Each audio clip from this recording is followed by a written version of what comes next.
The question is about getting back into real football with actual contact and, wrapping up, tackling people, blocking people, those things that real football entails. Walk me through what yesterday was like, the joy in having that moment finally after all these months. And then on the other side of that, balancing that with being patient about contact and understanding it's a long season ahead, despite a short regular season, still many months to play, and trying to keep the wear and tear down, trying to balance those two things, wanting to make a lot of contact, but also trying to be smart about it. Yeah, so it feels really weird. We're thinking about putting on pads the first time we've done that. The last time we did that was actually in spring, so it's a weird feeling. There's a lot of different things that we have to work on when the pads come off, then when the pads are off. So we realize that we still got 4 more weeks. We're not going to be killing each other every day. So we still have time, and we're not going to be doing so much wear and tear on our bodies. But then again, we do have to get in football shape. We got to learn how to tackle. We got to do certain drills to make us prepared for that first game. So we're going to be doing it the right way. It was a great first day, really weird, but I think we handled it well as a whole.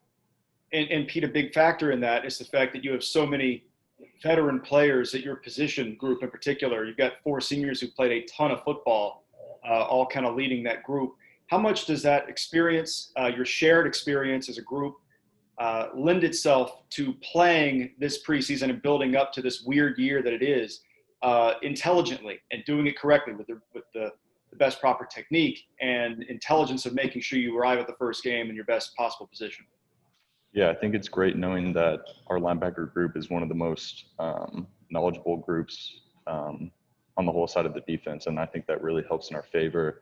We're kind of the middleman through the whole defense, and just having that knowledge and leadership between our groups, and not just us 3, me, Baron Tuff, and you could say Justin as well, being those older guys. We still got guys that are just a grade below us. We just got an old group and guys that are all going to contribute a lot.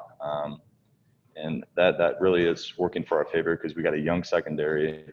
D-line is getting up there as well. But we're really being great leaders in this linebacker core, and it's really going to help us, and it's going to be in our favor come game 1. Thanks, Pete. Yep, no problem. All right, next up is Tony Gurdaman from Buckeye Scoop with Joey Kaufman on deck. Tony. Pete, how is the transition to Will going for you? What do you like about it, and do you miss dropping back into safety every now and again? I do like it. It's weird kind of playing in the box. I haven't really done that since my high school days.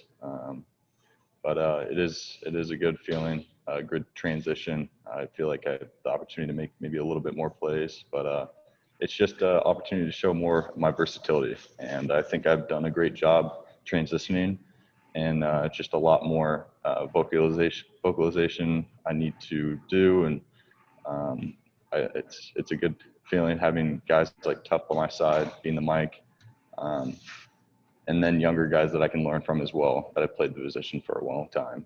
But it's something that I'm still getting the hang of, but I will be ready game 1. And do you miss the opportunity to play safety every now and again? I mean, if you think about the plays where I did drop at safety, there wasn't many. And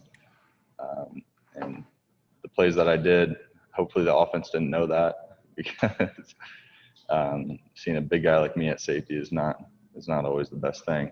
But I will. It was fun. It was fun to see on film, and I will miss it. Yeah. Thanks. All right, next up is Spencer Holbrook from Letterman Row with Dan Hope on deck. Spencer. Pete, this is the second year that you guys have had Al in the room with Coach Washington in the room with you guys. Does he just seem more comfortable in year 2 with you guys, knowing you guys a little better and knowing what you guys do best? Yeah, he has, and he's brought in a lot more energy to the table as well. He's a great guy, great coach. We're always going to learn stuff from him, and he's kind of that energy giver. When it comes, we're about to practice, and he's the guy right there trying to pump us all up. as well as being a great coach. And he has stepped to the plate a lot more this year and been very, very comfortable. Thank you. All right, next up is Dan Hope from 11 Warriors with Jeremy Birmingham on deck. Dan. Pete, what do you think it is about your game that made that transition to will linebacker the right move for you this year? I think that's a question for Coach Madison and Coach Washington. I wasn't really one to kind of make that decision, but because I know a lot about football and have been around the game for a long time, the switch has come very natural. There's obviously some footwork and certain things that I need to work on, but as far as transition, I think it's kind of second nature. But there is minor things that I need to work on. Just the eyes and different keys are different. You're in the middle of the box, taking on blocks, and a lot more things you need to do with your eyes to kind of see and read your keys than being Sam. What's kind of been your advice to guys like Justin and Barron who are now playing that Sam position more, from your own experiences? Yeah, I'm just telling them I played that position the whole year, and really what to focus on, what you'll see based off of formations, where you need to put your eyes, how's your footwork going to look. But they've done a great job. Justin's played that position all year, so he knows it just as well as I do. Barron, he's an athletic kid. He's a smart football player. He's picked up on it very well. So I don't have to communicate to them as much because I know that Coach Madison's a great coach and he's gonna get them in the right spot, the right position. But yeah, just little things like where you put your eyes, where your keys, and they've done a great job of that. Thanks, Pete. Yep. Up next is Jeremy Birmingham from Letterman Row with Joey Kaufman on deck. Jeremy. Hey, Pete, both Coach Washington and Tuff mentioned how close you guys are as a group right now in the linebacker room. And I guess in a time when the majority of the country seems like it's going crazy, how have you guys been able to get closer than you were before, with all the trouble that the rest of people are having doing that? Yeah, it is crazy. I really do think that we're one of the closest units on this team, and we've been with each other forever. And I think Coach Wash and Coach Madison have done a great job with uniting us, because all these meetings that we've had, you talk about this time that we had off all throughout quarantine. We're still having Zoom meetings. We're still doing all of this, maybe at a faster pace, and we're doing this more and more than we would if we were at the facility. So and Coach Wash, he picks on us. He kind of makes us laugh, and we all know everything about each other, and we're all really good friends. And some of my best friends on the team are actually in the linebacker group, which is understandable, but we've gotten so close, and I think that's a credit to Coach Wash and just us all being there for each other. And if I could transition to a guy that we thought was going to be in your position group but isn't, what have you as a leader of the team seen out of Court Williams that really helps fans and people who haven't seen him get a glimpse of what that player and leader can be down the road? Yeah, you can already tell he has leadership qualities. He's a guy that does everything right, does what the coaches tell him to do. And he knows football. He's just a guy that has knowledge for the game, and you've seen that. He's a quiet guy. He's quiet, but he really loves the game. He's always got his headphones on, ready for practice, prepping everything like a game, which is awesome.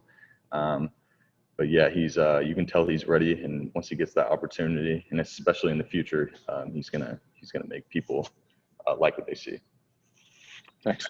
Yep. All righty, next up is Joey Kaufman from the Columbus Dispatch with Nathan Baird on deck. Joey. Pete, if you guys had to play a game on Saturday, where do you guys feel your tackling would be at, just not being able to be in full pads for much of this offseason? Yeah, it obviously wouldn't be as good as we'd like it to be, but we've been doing a lot of drills to help that.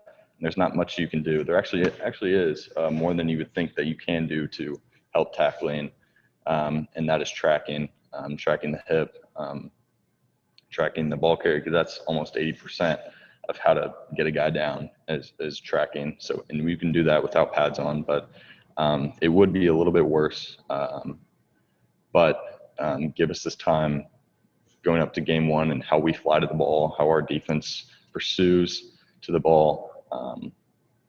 I think you're going to like what you see. How much of last year was tackling, do you think, contributed to you guys' improvement overall on defense? Yeah, you think about in 2018 compared to 2019, our tackling, it was crazy. And I think that's all contributed to how Coach Madison and Coach Wash, when they communicate and they stress the importance of running to the football, that is a huge deal when talking about our improvements in 2019 as far as tackling. If we can do that again, we're going to have the same results. But that is a big contributor to how we are a great tackling team. All right, up next is Nathan Barrett from Cleveland.com with Austin Ward on deck. Nathan. Hey, Pete. What is the thing that maybe Ohio State fans or general public, however you want to say it, what do they not appreciate about Tuff Borland enough? Where does he not get enough credit for the player he is? I don't think they understand how good of an athlete he actually is and how much of a leader he really is. And you talk about his knowledge for the game. I've never seen anything like it. I really haven't. He's in here watching film, doing all this, and how he attacks the meeting rooms as well as on the field. They're very similar, and he just loves football, and he helps me how to watch film, how to love football as much as he does. It's just crazy that people really don't see things that he puts in to be a great football player, and that he's kind of the out of the scenes guy, and we all know that. But the way he approaches the game is like no other, and his leadership is best in our unit, almost the best on the team. And I wish people saw that more.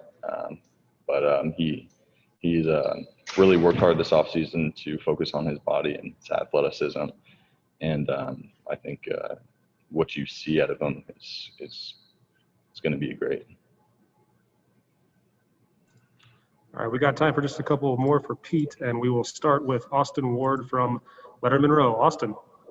Pete, I asked this knowing full well that you would play any position that Coach Washington or Coach Madison or anybody asked you to play. But when they told you about switching from Sam to Will, were you surprised at that, given how well you had played in that role last year? I was surprised, yeah, because I thought that as well as I played in 2019,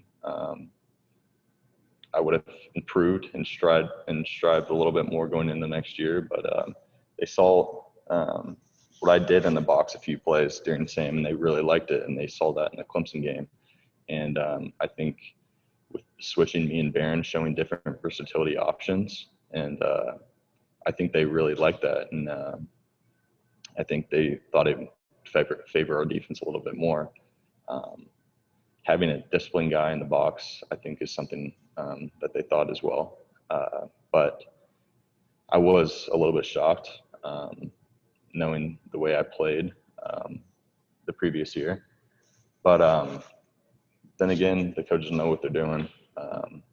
That's as much as I can say there. And I think we're doing well so far going into it. And for those, who may not understand the significance of going from one role to the other, how big of a change has it been? How different has it felt for you? Yeah, I'm thinking that the little things matter at this position. One wrong footwork, one wrong step, it results in you being behind the play. If your eyes aren't in the right spot, then it's going to be a big play. But having guys as disciplined as we are in the box, I think that it's going to work out very well. But it's very tough switching the position. The only thing that helped me out is a bunch is being an older guy, knowing every position on the defense. I'd like to say that I could play at any position on the defense just because we know, and all of us know the defense so well. And I think that helps us being as good as we are on the defensive side, knowing everybody's spot, just because we can correct each other. We can make that correction right on the field. But yeah, with transition, tough, but I think we're all capable of doing it. All right, next up is Bill Rabinowitz from the Columbus Dispatch with Tim May on deck. Bill. Pete, just the idea that you are switching positions, that Barron's switching positions, does that kind of keep things, to prevent you guys from getting any kind of sense of complacency given the experience you have, that it is a new challenge, and you know, if there was any thought of, okay, just another year and I know exactly what I'm doing, that changes things? Yeah, I don't think there's ever a thought or sense of complacency on this defense. We're stressed so much by our coaches that we aren't who we were last year. In fact, that we probably had a little bit more talent last year than we do this year. But I think that maybe puts a chip on our shoulder. But I mean, people could argue the other way. But I think that because we have a chip on our shoulder, we want to be who we were last year. There's no complacency there. And our leadership on the team, we will get there, and we will do what we say we want to do. I'm assuming that's because Malik left, right? That's what you're referring to. Malik, Chase, Jeff, and Damon. Okay, you're talking about the defense as a whole as opposed to the Oh, linebacker. yeah, we're talking about all the defense. Okay. And the fact that the secondary is talented but inexperienced, except for Sean, does that kind of add to your sense as a linebacker group, your responsibility to make sure that you are doing everything right? There's a leadership on and off the field, and just, you know, your assignments and everything. Yeah, but I trust the coaches. Our young secondary are going to get it. They're going to get. I'm not worried about them. We got a great coach behind there, and but then again, I'm still focused on leader, helping them off the field in the film room, telling them what to do, what do you see. We're all communicating. So I really do trust them. But then again, being a leader, you got to be behind those guys' back. All right. Thanks, Pete. All right, next up is Tim May from the Tim May podcast with Bill Landis on deck. Tim. Yeah, Pete, I had your mom on one of my podcasts, but she was off the record. She was really excited about your position change. And I said, yeah, going from where you were to where you are now, Will, it's kind of like becoming a little bit of a lead singer on the defense, and I'm just wondering, it does kind of feature you if you can take advantage of it, right? I mean, what is your sense of that? Yeah, I mean, there's always positives thinking of that. I just know that switching this position, the coaches saw something when doing it. I think that because of my leadership role and communication skills, I think that you need that more inside the box than you do outside. And they saw that as a benefit, and I think it's going to work out in favor. Gotcha. And one last thing, I mean to bring up bad memories. A lot of people thought the college football playoff game was kind of stolen from you guys to a certain extent, but you guys also defensively went all year until that game without really giving up big gash plays. And you gave up at least, I think, about 3 in that game, which really, flipped that game a little bit and stuff. And how much is that kind of stuck in y'all's craw a little bit as you get ready for this season? Because y'all had been really good about that, compared at least to the year previous. Yeah, so big plays is obviously something that we want to not give up, and I'm going to say the last 3 games we're not our best, not just the last game. You talk about the Big Ten championship and other. Those big plays are what we can't afford, and being on this defense, giving up a big play is huge. So the first games of the season, we look great, but then the last, just because we give up big plays, it makes us look like we're not a good defense, which we weren't. But then again, the teams know what we're doing. They can game plan us a little bit better than they could have week 1 through 5 or 6. So we're going to see harder plays, things like that, and obviously better opponents.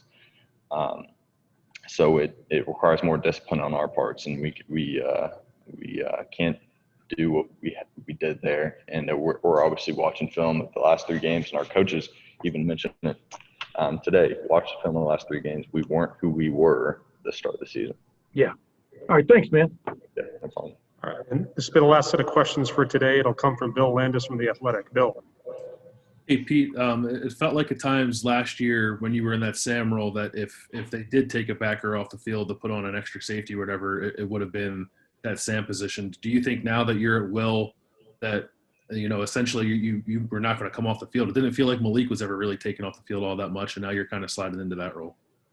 Yeah, I would say, maybe sliding in more of Malik's role as the will spot. And yeah, so that Sam's the hybrid position.